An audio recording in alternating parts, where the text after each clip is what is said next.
We have the tech to get food delivered in 15 minutes, but we all have horror stories about buying tickets. The Game Time app gives fans the advantage. Get amazing tickets in just a few taps. Fees are included, so what you see is what you pay. And the Game Time guarantee means authentic tickets at the best price every time. Take the guesswork out of buying tickets to concerts, sports, comedy, and more with Game Time. Download the Game Time app and create an account for $20 off your first purchase. Terms apply.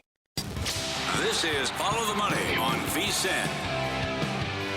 Time to hit some NBA here. More NBA. Brian Geltzeiler does a great job covering the league for SiriusXM NBA Radio. You can follow him on X at bgeltz NBA. Brian, thanks for joining us here today on the Progressive Guest Line. How are you? I'm great, guys. Thrilled to be with both of you. Always love joining you guys. Back at you. It's been far too long. I know a lot of Knicks fans are already convinced that the season's over with. Do you agree with them?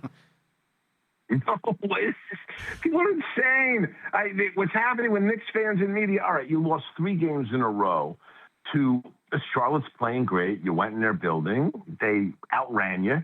You played against OKC, and quite frankly, until a fourth quarter offensive drought, they were right there with them the whole way. And essentially what beat them in that fourth quarter drought was the best player in the sport got hot, and next thing you know, you were done. And then last night against Houston, you laid an egg on a road trip. I think sometimes what happens, fans live and die so much, and Knicks fans are so passionate that every single game, it's 82 games in a season, and you got to get to the playoffs. I know there's a chemistry thing that's goofy. I'll be the first one to tell you that Karl Anthony Towns doesn't touch the ball close to as much as he should touch the ball on this team. It's a deeper team than last year. Not as well-coached a team, but I like Mike Brown, and I think it still is a well-coached team. You just don't have Tom there, per se. They're still 6th in the league in defense and 3rd in the league in offense, and they still can beat anybody in the Eastern Conference. I just don't know why these 3 games have changed all that much, except for the fact that Josh Hart's been fighting with Stephen A. Smith, and now Stephen A. Smith looks right and Josh Hart looks wrong. And so, I mean, from that standpoint, I think the sky is not falling for the New York Knicks, and if they come out and look good early in the playoffs, the whole world's going to forget about this little 3-game losing streak. I think everybody's panicking in Knickland far too much right now. Do you have more confidence in the Knicks or the Pistons? Depends. If Cade Cunningham is on the floor, I have a little bit more confidence in the Pistons. Only because the Pistons are an excellent defensive basketball team. The Pistons have, short of Oklahoma City, they have the best defensive personnel in the league. They go 7 deep with high-level defenders when they have Cade Cunningham. If they don't have Cade Cunningham, as good as Jenkins has been, as well as he's played, as great as Duren is, and Jalen Duren is a great player, guys. Not a good player, a great player. They just don't have the individual shot making that they need to have. The other thing you got to remember about them is that Cade also guards one of the better wing players on the other team, and is an above average defender, a good defensive player. So you lose something on both ends of the floor, but you lose your hub on the offensive end of the floor and the guy that everything runs through. But I'll tell you what Detroit's done to the Knicks this season. A lot of times we'll say, hey, what happens in the regular season is meaningless going into the playoffs. I think in this particular matchup, if these two teams end up playing in a series, which probably would be a conference final if the two of them get there, I think that Detroit has gained a little bit of a mental edge back with the decisiveness of how they beat New York in the 3 meetings this year that the Knicks don't have from last year's playoff win, whereas even though it was only in 6 games, the margins were pretty thin, and the Knicks were a very generous non-call in the corner away from a Tim Hardaway 3 and a Josh Hart foul from that series going to 7. Okay, that's the East. I thought you had an excellent tweet the other day with the game where SGA shot 25 free throws in the win against Detroit. You said the biggest key to the West and the conference finals, the whistle that OKC gets. Can you expand on your answer? I completely agree. Absolutely. I would say there is definitely 2 teams that could beat Oklahoma City if Shai Gilgeous-Alexander is not living on the free throw line. Now, I will say this. Before, I don't think any of this has to do with Oklahoma City, best team in the league. This is the best player in the league. I don't think this is about favorable whistles as much as it's about the fact that Shai Gilgeous-Alexander has figured out a subtle way to game the system with these push-offs that look like shoulder leans.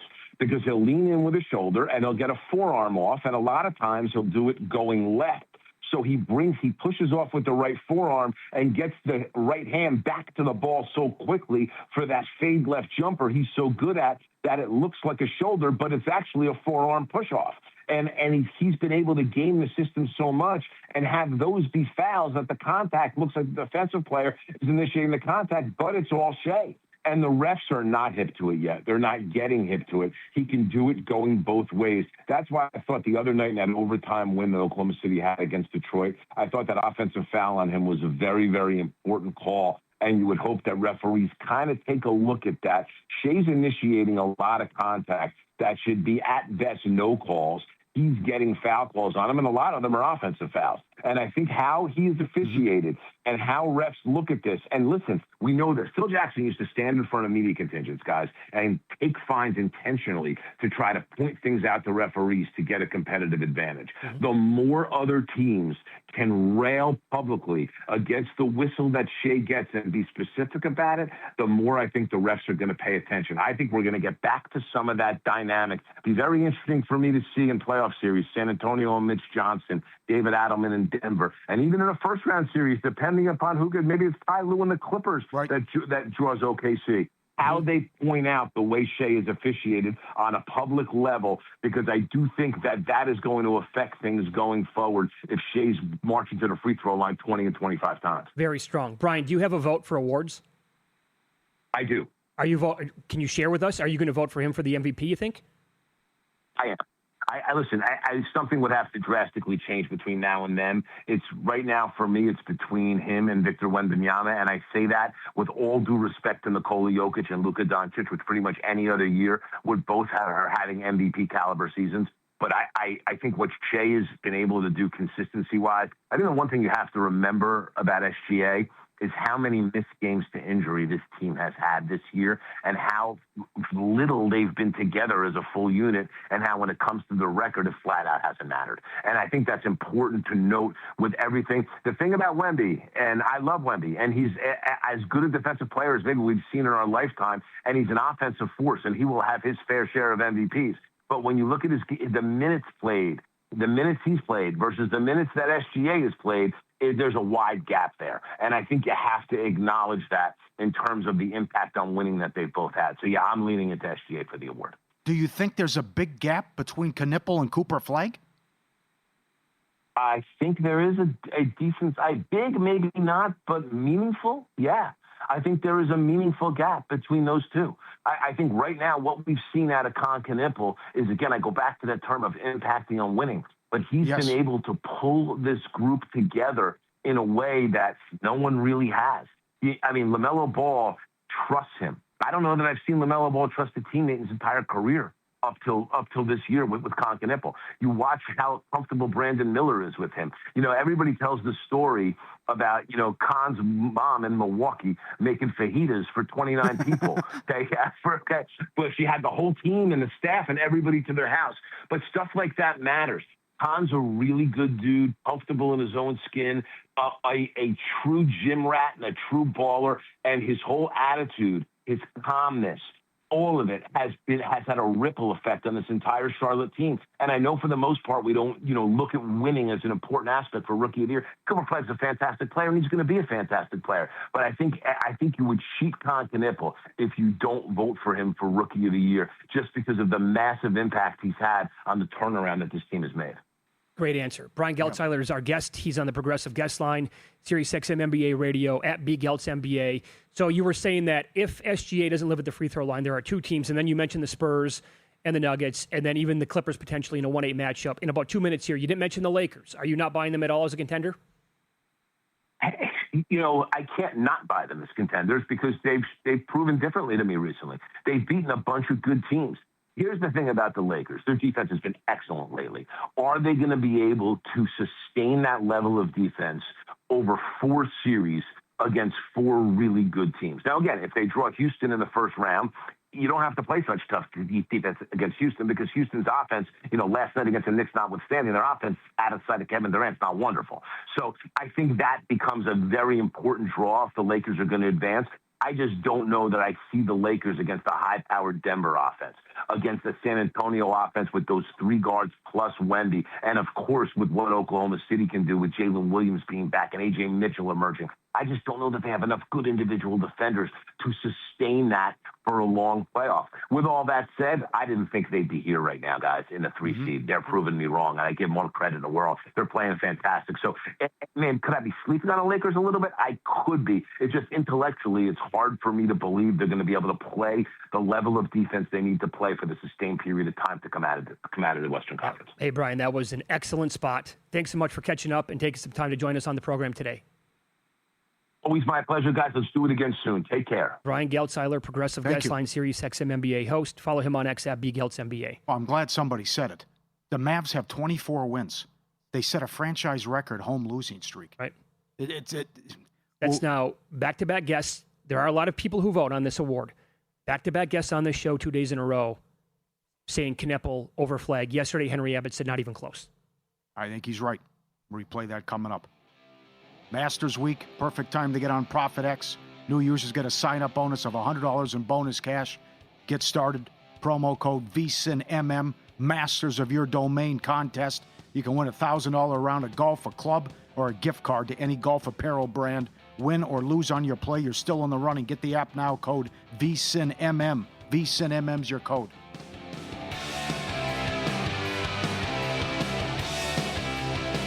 Hey, let me get your attention real quick, podcast listeners. It's March, which means the madness is officially upon us, and the folks at VSiN have gone crazy with this one. For $29.99, you get unlimited access to VSiN Pro through May 1st. I'm talking picks throughout the tournament, public betting data for every single game, sharp tools, projections, articles, and more, which means every day you wait is an opportunity missed. Just click the link in the description to get started. It's March, baby. Now back to the show.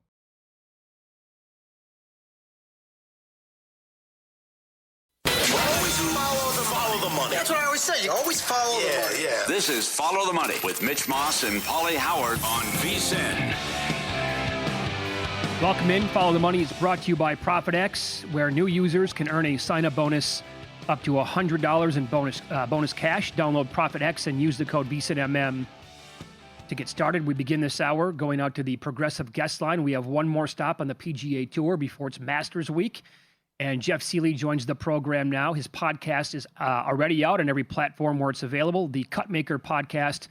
Follow him on X at Cutmaker. Jeff, good afternoon, pal. We appreciate the time as always. We're going to get best bets with analysis here coming up. Before we do that, tell everybody about the course and some of the stuff that they need to know going into this thing.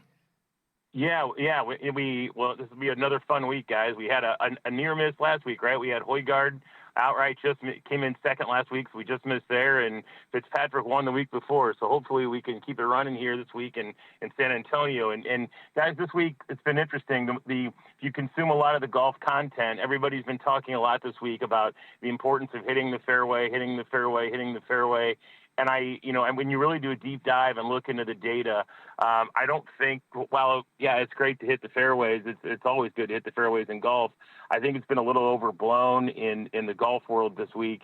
And so I've taken a little bit of a different stance in my model and just looking at good drives in general and not necessarily just hitting the fairway.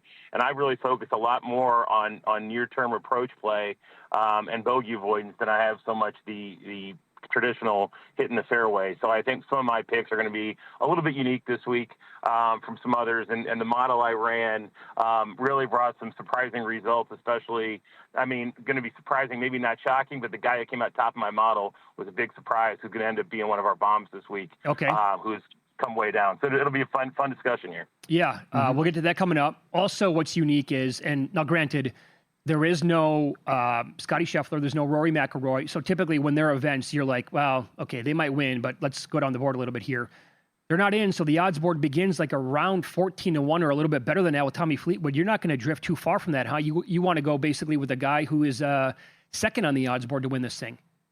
Yeah, and really, Mitch, there's not much to say here, right? Aside from being bad at avoiding bogeys, he's elite everywhere else. He just needs to avoid the blow-up 9 holes that he invariably seems to always have. I mean, whether it's in the Masters or the Players, he was running away with the Players and blew that. So, I mean, Oberg comes in ranked top 5 in both my approach stats I mentioned, and he's been steadily improving. 37th a few weeks ago, 20th, and then top 5 in back-to-back weeks. As I mentioned, should have won the Players. So his form is really great. He just needs to avoid the big mistakes. So I think this week at worst, we're going to get a third straight top 10. I bet him at plus 162 top 10. I bet him another half unit to win at the outright at 15-1. So certainly Oberg, I think, is a great play at the top of the board. And then Jordan Spieth at 20-1, guys. And in the past 10 years, isn't this crazy? In the past 10 years, he has 7 PGA Tour wins, but he has none in the past 3 years.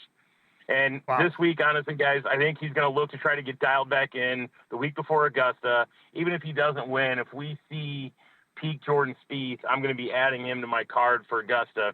He's second in my model this week, and his irons are absolutely dialed. T15 in 3 of his last 4 events, and coming into an event where he has a win, a second, a 12th, and a 10th. So we know he's had success here. I think Spieth is really interesting. Those who are all in on the driving accuracy narrative, I think aren't going to love Spieth's selection. But again, I think his iron play has been good enough to overcome some of the missed fairways.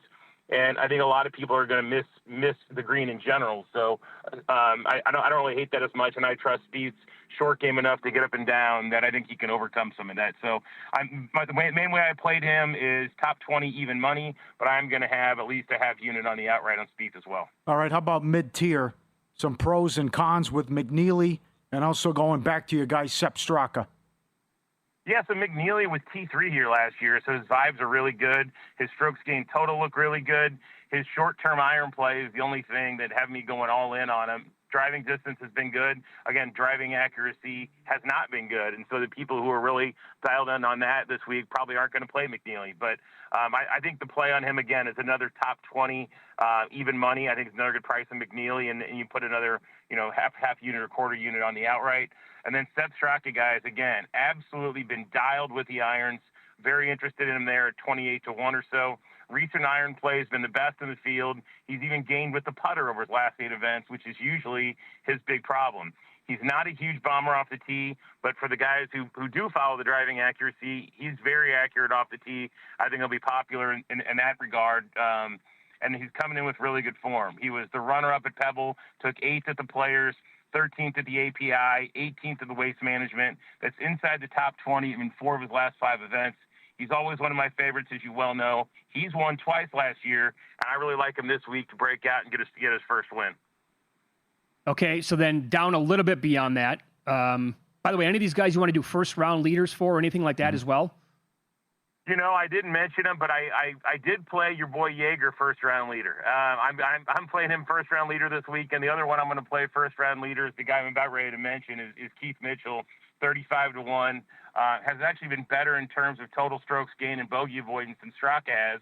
His irons just haven't been as sharp. So Mitchell's not a good putter and struggles with driving accuracy.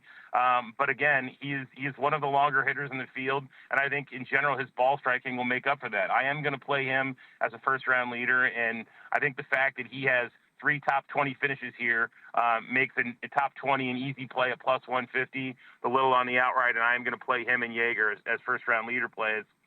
And then, guys, I mentioned him earlier on. I mean, the number 1 player in my model this week who has gone from like early on when this thing first opened to from 140-1.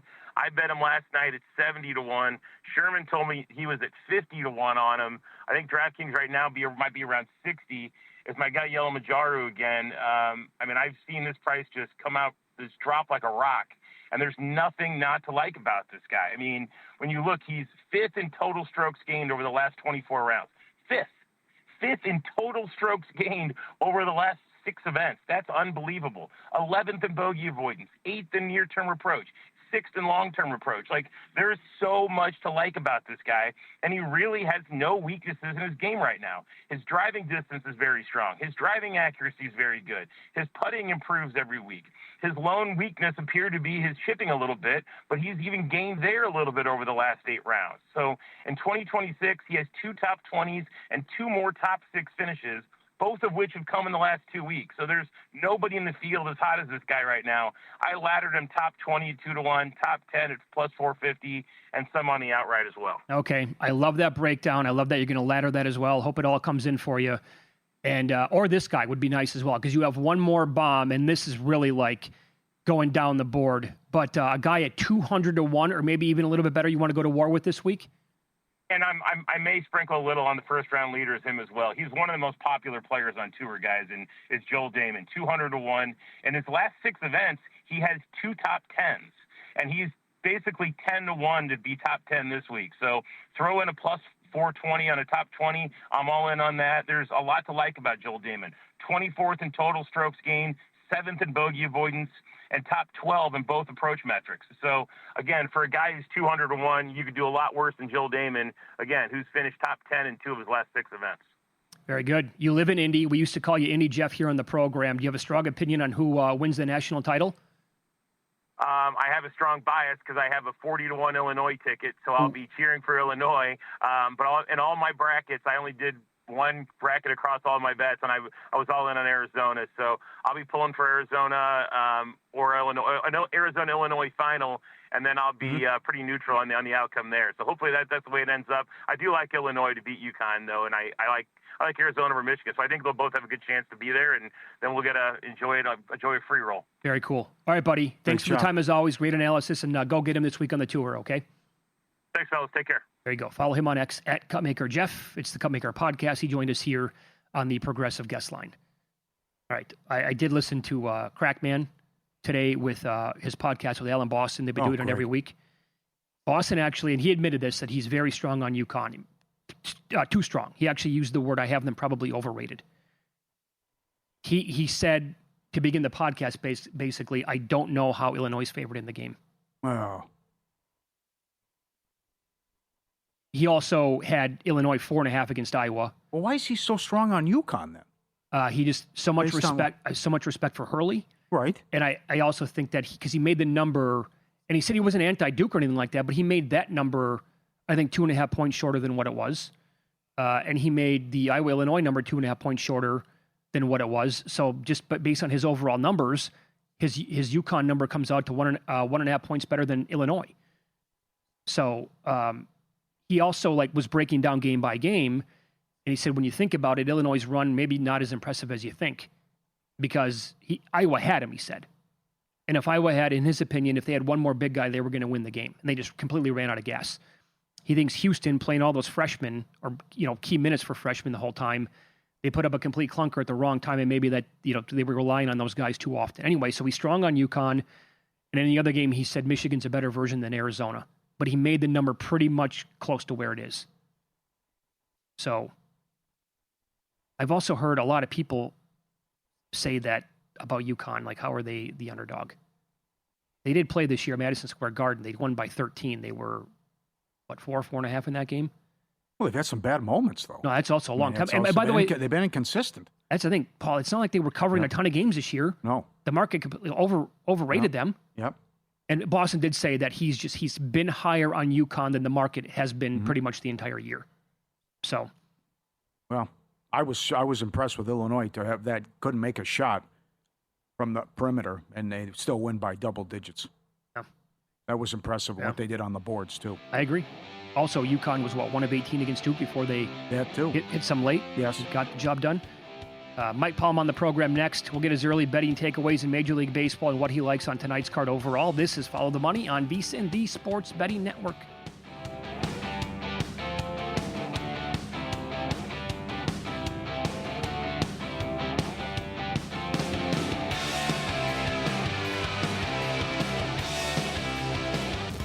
This is Follow the Money on VSiN. Time now for Wednesdays with the Maestro, Mike Palm, VP here at Circa Las Vegas, also the D and the Golden Gate. We have You Cannot Be Serious coming up in 15 minutes. Good afternoon, Mike. How are you today? Hello, Mitch. Paul, nice to have you back. Great to see you again, pal. you too, Mike. Good to see you. What are your early season, 1 week into the Major League Baseball betting takeaways? Boy, these bullpens suck. I don't know how you can bet total game unders in Major League Baseball. It's so bad, the bullpens. Tampa, who else? Who else? Everybody. How about the Tigers last night? Up 5-0. They're just, the bullpens are not good. The Cardinals, the opening week. Cubs have horrible. struggled too. Yeah. The Nationals today couldn't hold on the lead against the Phillies. We saw. How about the Reds today, trying to hang on to a 4-3 deficit? They go to Pagan, their closer, gives up 4 in the 9th. Not a closer. Emilio Pagano was at best a 7th inning guy. Anyhow, that's one observation. Second observation is I don't think the Orioles are as good as people thought. Okay. They look like not a playoff team to me. Just my thoughts. I Why know is there was that? a lot of.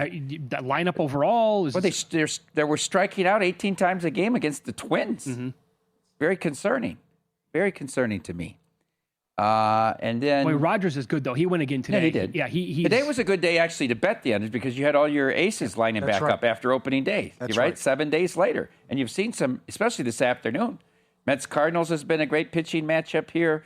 You've got Skubal still down 1-0 in the desert here. Kirby go. I mean, there've been some nice. If you were betting first 5 unders, No kidding. a nice day for that. No kidding. Are the Brewers going to do this again? They're 5-1. They scored 8 runs again. I know. It's because of this manager is so good, Murphy. I'm telling you, they're the only ones that know how to run the bases. They put pressure on the other team all 9 innings. Doesn't matter what their whatever the market says their wins is, they're going to go over by 5 or more, and they're going to make the playoffs. You should be yes, Brewer, yes, Brewer, yes, Brewers, betting them for the playoffs right now. The Peralta loss is not going to bite them in the ass later on in the year. 5 and dive guy. I mean, he never ate up any. 5 and dive Freddie.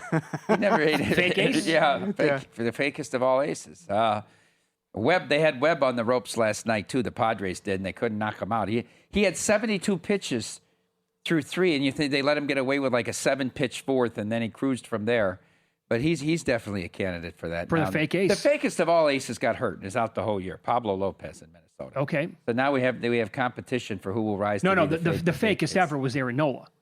Well, or was he never? That's not a lifetime fake ace, okay, right? all right. You score 3, he gives up 4. Well, let me give you. We're seeing it today. You were spot on with Yeah. that, by the way, for all those years. We thought Zach Gallen may have turned into a fake ace. What about today? Pretty good today. Well, yeah, I think you have to give him a chance at retribution this year. There were a lot of people who thought that he would have a bounce back year here. He actually settled there. He stayed in Arizona. He didn't get moved, right? And so, folks thought that there were some indicators that he would have a good season. So, I mean, early on, we're okay. He's pitched very well today. Been great. So, who do you, if you think the Orioles are not a playoff team? I would say the team that's lowest towards what my expectations were before the season is the Orioles. And then, I thought the Giants might have been the second best team in the. I still don't know. Maybe it's Arizona, but I don't know how this Vitello ball is going to go over with these adult men. The rah-rah. So they scored 1 run in 3 games and all that. I know they scored some runs last night in San Diego, but it's a possible angle. I'm not sure about that. I'm not sure about that. How that experiment's going to go, although I wouldn't look for first manager fired. Obviously, they made a commitment to him. I would look maybe to the Astros if you were looking in first manager fired markets. Even though they're off to a hot start? The Astros? Yeah, they're off to a good start. That's a bad team. I'm just telling you right now. This is not going to be a thing this year? Yeah. No, I don't think so. I really I think they're going to win less than 80 games. We'll see. Well, what do you do if you're the Red Sox? Because they lost again today to those Astros, and they are off to a horrible start. Mm-hmm. How about all the preseason hype on the White Sox? Another team got absolutely blasted today. Yeah, hype to win what? To win 70 games? Yeah. I mean, not. It wasn't like we thought they were going to be a contender. It was just we thought that they would be much improved, and they've been, frankly, non-competitive in the losses is the more concerning part. Right. And the starters can't get any innings in. I mean, I keep looking. It's tantalizing when every starter's listed at like 14 and a half outs, and you can't get there. Can't get there with them. No. But the other team would be the team that's going to be moving to Las Vegas, playing some games in Las Vegas this year. Well, they had A's. a win. They did win a game. Okay, one. They're in pretty tough, though, opening at Toronto and at the Braves. Yeah, I would say. That's not the easiest start in the world. That's true, but look at that lineup again. That's disappointing. How about what Mitch said to me earlier? We are 5.5 games into the season, and the Yankees have allowed 3 runs. That's pretty good. No home runs, 3 total runs, and Stanton's been great, hitting 500. They haven't had a bad start yet. They haven't had anybody come in on the bullpen and blow up yet. Nobody's had a bad outing yet for this team. And here comes Cole and Rodon down the road. Yeah, they'll get those Did he two strike guys him back. out? Strike him out 5 Ks through 5. This is wild. I need 2 more, though. Come on, man. So we go to the 6th, 1-0 Yankees. They've allowed 3 runs on the season. This is ridiculous. The record's 5 through 6. Another first 500 today, That's by the right. way. Yeah, yeah. I have to tell you, it's interesting for those books that leave the Cy Young markets up 24/7. You could have gotten, and I was texting you, when Skeens couldn't get out of the bottom of the first, Sanchez was still 7-1, right? Yeah. By the time those 2 games were over, Sanchez was the new favorite. I think about that. Skeens was 4-1, and Sanchez was down to plus 350. But I bet him 8-1. I got him again at 7-1. I mean, I get the market's overreacting, but 5 earned runs in 2/3 is still going to be there at the end of the year when you're looking at numbers. Yeah. Yeah. And we talked about this early. Like, what do you want to do with Skeens, like, in the next couple of starts? Pulled out. He had 77 pitches today, 5 innings. A lot of other guys are going way more than that. I got to point that out. He just doesn't have the command of his pitches that we've used to see him. You know, all of last year, I only saw him have 1 bad start. It was against the Cubs. That was it. Every other start was a quality start, and he started off, and he just doesn't. He doesn't, and neither did Logan Webb last night. The Padres let him off the hook. Every what they call the sweep or whatever. Now it was just center cut, and they couldn't do anything with him. All right, enough grab ass. Oh. How about what the Knights did? Give me your thoughts on this, because people who follow the team said it had to happen. Yeah. And then he lost the dressing room. 3 weeks left in the season, going to be a playoff team. He won a Stanley Cup. It's one thing to fire him, and then the guy they bring him in. I'm not a Tortorella fan. But he's the same guy. He's an old school hard behind coach. Yeah. If that's what they know. didn't need, they got the same guy. I told you I sat behind the bench 3 years ago at a game that Cassidy coached. I couldn't believe the way he talked to the players the entire game. Really? The profanity and just every play. Yeah. Okay. So I know it's hard to deal with, right? Okay. And people said, like Babcock, 2 or 3 years, you can't take it anymore. I don't know how much they lost the locker room. It's interesting. This is the 8th time a team headed for the playoffs has fired their coach in the last 10 games of the season. It is? Yeah, this is the 8th time that it's happened. Now, only one of them, the Devils, went to a cup final, and they actually won the cup final that year. No one else has gotten out of the second round. I think it's a call out of the players to fire Cassidy and then bring in the same type of a coach. They just, to me, don't have the toughness they've had in recent years, and they never really got over losing Pietrangelo, losing these guys that were good to Haig, Whitecloud, all these guys that would hit you. If you even looked at your goalie, I just don't think they have that toughness this year. They're soft. How can Jack Eichel, who's their leading scorer, and not have any power play goals? How can Marner go from 120, right? I mean, there's just a lot of things that don't make sense, and they didn't go out and get a goaltender, which everybody thought they needed to do. Right, and a lot of people here who did not agree with the decision said that's not his fault, not Cassidy's fault to do that. I think if the Ducks end up winning the division and you have to be at Edmonton first round, the Vegas has no shot. No shot? No shot? Well, Edmonton's Edmonton starting to find their game they now. might catch 'em. They might. Anaheim's got a big game to San Jose tonight. Yep. They're up 2 with a game in hand. They might catch them. I think Edmonton, they're starting to find their stride, and Connor Ingram's been pretty good in net. What do you want to do with the Avalanche tonight? Almost a $5 favorite. You lay 2.5 goals if you're going to do anything, right? This is a tough road trip for Vancouver, too. They just keep going on the road, and they got shelled at Calgary. They led here late in the second period, end up losing didn't cover the puck line, and now you go to Colorado tonight. I mean, you still got to lay a price with 1.5. It almost look, if you want to play the game at all, lay 2.5 here in this spot. That's okay. So Lankin, and they just get Lankin, and every night they just keep coming back with Lankin. And I mean, like, he's just being thrown to the wolves. This is getting priced as if it's This is an like the Olympic hockey game now. No, but remember a few years ago when it was like the Astros, when they were going to the World Series and the Tigers were awful? Yeah. And like in September, they were $6 favorites. How could that ever be in baseball? I remember there was a game, the biggest favorite I think I've seen in recent years, Yankees at home. I don't remember the pitcher. Was it Severino when they had him against a bad Royals outfit? They were laying like $650 in the game. Ludicrous. Your best teams lose 2 out of 5. Yeah. Just coming off a 9-2 win. Maybe jump on them again in the first period. Wow. Good ways to play it. If you're not on ProfitX, Masters Week, the perfect time to start. New users get a sign-up bonus up to $100 just for starting, and the code is VSINMM. Masters of your domain contest. Make one play of $50 or more on any Masters market. Win or lose, you get an entry to win a $1,000 golf prize of your choice, a round of golf, a club, or a gift card Win or lose, you're still in the running. Download the app now. ProfitX, code VSINMM. Make your first purchase, earn the bonus, and get in on the action at Augusta. Download ProfitX today, code VSINMM. Great job, guys. Master of your domain. We have found our new Angel Hernandez. You'll hear all about it from the Maestro next, and you cannot be serious on Follow the Money. It's VSIN, the Sports Betting Network.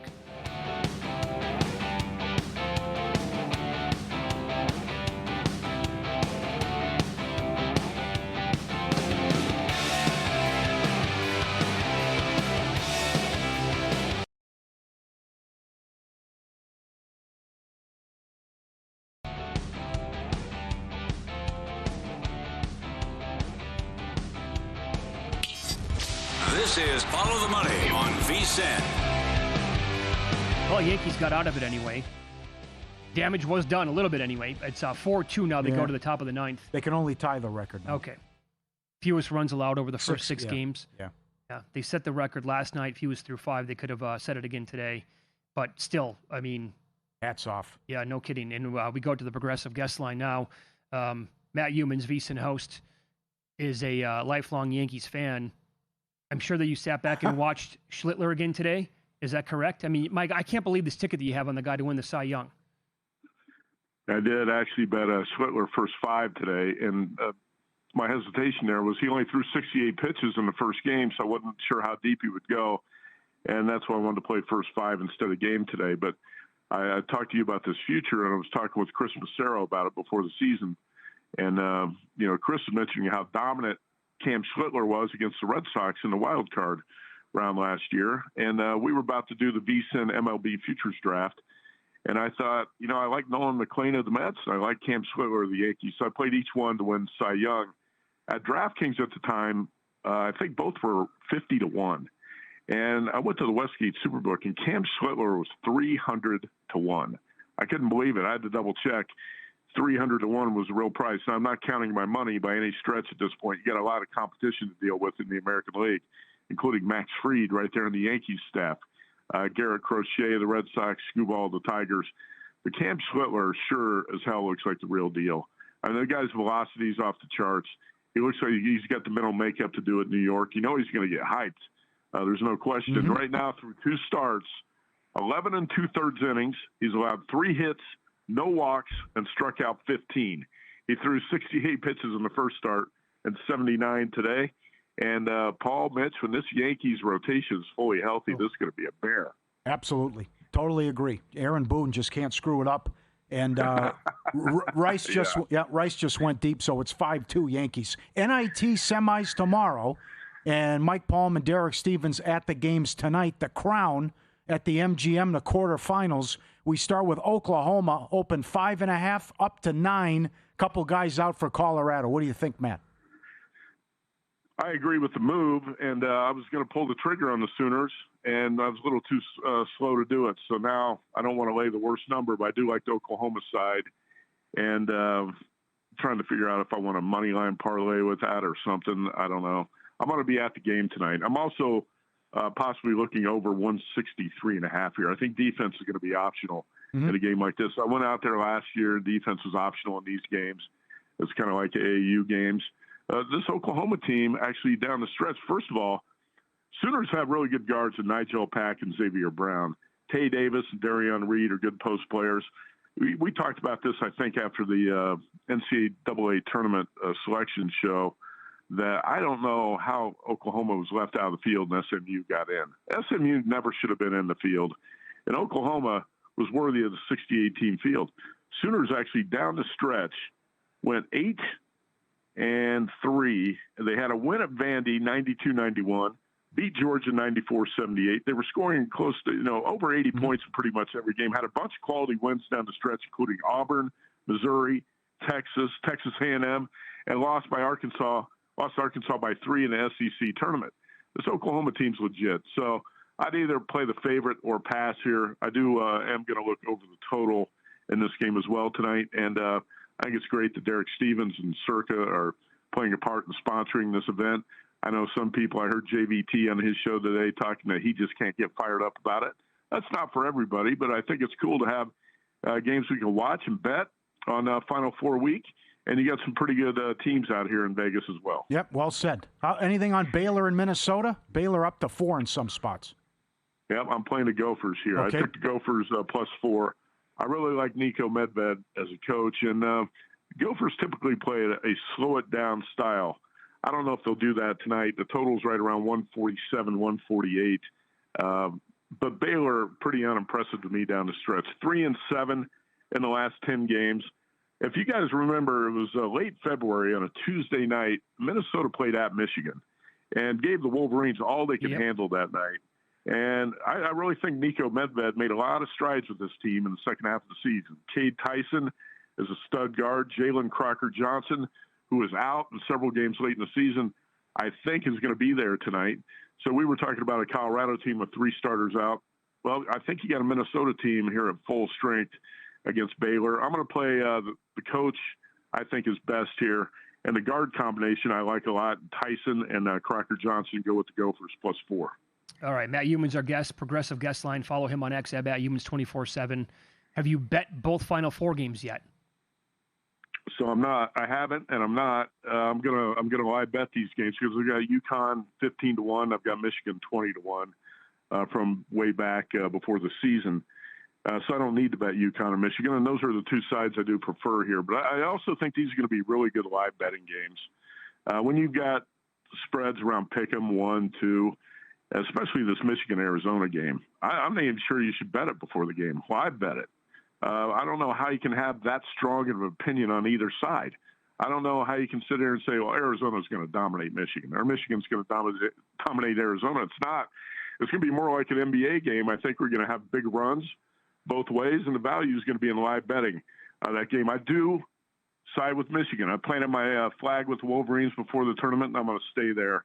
And I think the difference with Michigan, I really like Dusty May and I like Tommy Lloyd a lot. But the difference with Michigan is the front line of Ade Mara, obviously Axel Lindeborg, and Morez Johnson. And if you look at those 3 guys, I think Arizona is going to have a lot of trouble scoring at the rim. And we know the Wildcats don't shoot a lot of threes. Only 26% of their field goal attempts come from 3. That ranks 363 out of 365 in college basketball. So if you can't score at the rim and you're Arizona or you have trouble scoring at the rim, what's Michigan want to do? They want to push the Arizona offense out. They want to force these guys to take mid-range, take threes. They're going to get them out of their game. And I think, a team like Michigan that can defend the rim and score at the rim at a little better rate than Arizona has an edge in this game. Not a big edge, but a little bit of an edge here. And I do like Michigan. But like I said, I think, I know a lot of people have Michigan futures. I know some who have Arizona futures. I would seriously advise live betting this game because I think that's where your value is going to come instead of betting it pregame. How many Masters bets do you have? By the way, I wanted to talk about the other game as well before we jump to the Masters, just for a minute. So last week I made UConn like a 3.5-point underdog to Duke, and I made UConn a 1-point favorite over Illinois. And I thought maybe I was a little bit too biased in my rating with UConn because I like Dan Hurley so much. And I also value the experience factor with Alex Karaban and the Huskies. And Karaban averaged 22 points in the first 3 tournament games. Obviously, he slumped against Duke. He had 5 points, I think 2 for 10 from the field, hit that big 3 late. Maybe my numbers are a little bit off. But I went back and watched Illinois first half against Penn in the first round. I watched the Illinois-Iowa game. I'm not blown away by this Illini team. And by the way, defensively, they rank last in all of college basketball in forcing turnovers. I played UConn in the last 3 games. So I'm going to stick with UConn. Okay. 2 minutes, 2.5 minutes. How many Masters bets? I've got about 7. I think I've got 7 so far. And I've got Scotty Scheffler tied into some futures parlays. And I just bet Scheffler again at plus 500. When I saw his odds go up to 5-1, I thought it was worth a shot. I know he's waiting for the baby to be delivered. He's not in the best form, but that's okay with me because now he's kind of coming into the Masters without all the hype surrounding him. And I like the fact that his numbers going up, and a lot of people are doubting Scheffler going in here. The 2 guys I think are really dangerous, and I've bet one of them so far, and I'm trying to decide if I want to bet the other, are Bryson DeChambeau and John Rahm. And I played a bunch of mid-range shots around 40 to 50 to 1. I played a couple 100-1 long shots. But if you look at DeChambeau and Rahm, these guys have been playing exceptionally well on the LIV Tour lately. I know a lot of people don't pay attention to that, but they just had a playoff. DeChambeau and Rahm went head-to-head. They were 26 under, and Bryson won it. Bryson was in the final pairing with Rory last year at Augusta, faded on Sunday. Rahm's obviously won here before. These guys are in peak form coming to Augusta, and I think they're a bit under the radar because they're playing on LIV. But right around the 12-1 range, I think you need to give these guys a look going into next week. But like I said, I have bet Bryson at 12-1. I have not bet Rahm yet. I've got about 7 plays. Mitch, you do the futures pod with JVT. You're probably like me. You get to the Masters at this point because the odds been up for so many months. You probably already bet more players than you want, but you're going to end up betting more, right? Yeah, I'm at 6 right now, I believe, is the total count that I have. So I might be good with that. But you know how this works, Matt. Like next week, there might be a rogue number. You're like, oh, my God, how do I possibly pass that up? You know? Exactly. So, the guys at Mama's Pizza love Fat Pat Reed. Others do, too. Yeah, he's very popular. No chance. Yeah. No chance. Yeah. Oh, enjoy the hoops tonight, Matt.